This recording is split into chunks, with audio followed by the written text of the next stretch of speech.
Hello, I'm Hickey from Interest.co.nz and welcome to a special report on interest rates. Now, the credit crunch is far from over, and that means banks' funding costs for all the borrowing they do offshore have increased. But we've got the Reserve Bank likely to cut interest rates at least twice more before the end of the year. The big question is, will our banks pass on those cuts in the official cash rate to people who are taking out mortgages and to people who are investing in term deposits? Now, let's have a look at what happened after the July 24 cut in the official cash rate from 8.25% to 8%, so 25 basis point cut. Now, some people thought the banks wouldn't pass that on in lower mortgage rates, but they eventually did because ASB, late in the day on the 24th, decided to cut its key 2-year rate. But it's interesting that none of them have yet cut their variable mortgage rates. And it's also interesting that many of them cut their term deposit rates by even more than they've cut their mortgage rates. Essentially, the problem here for the banks is that many of them raise probably about half of their money from the rest of the world, and the cost of that funding has risen because of the credit crunch. International investors are just that little bit more wary about lending to people outside their own country.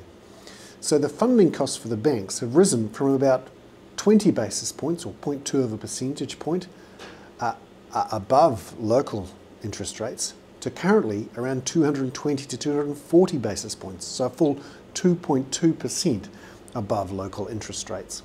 That means bank profit margins are under intense pressure. But so are their lending forecasts. Remember, banks, they make their money by increasing their lending.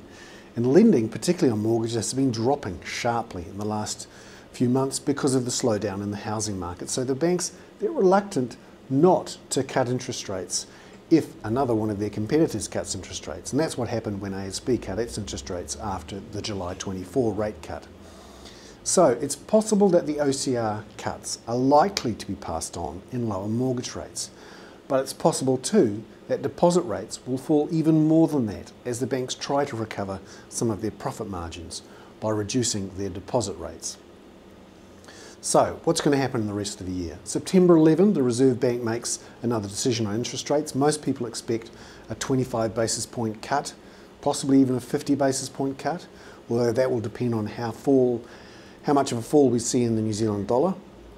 And then we have another interest rate announcement due on October the 23rd. That will be right in the middle of the election campaign. It's quite possible, if the banks don't pass on these OCR cuts in lower mortgage rates, that it will become a political issue. As we've seen in Australia already, where the banks have been reluctant to pass on rate cuts, the Prime Minister there, Kevin Rudd, has jumped in and accused the banks of profiteering.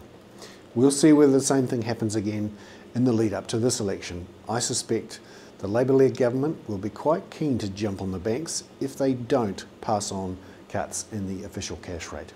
I'm Hickey with a special report on interest rates.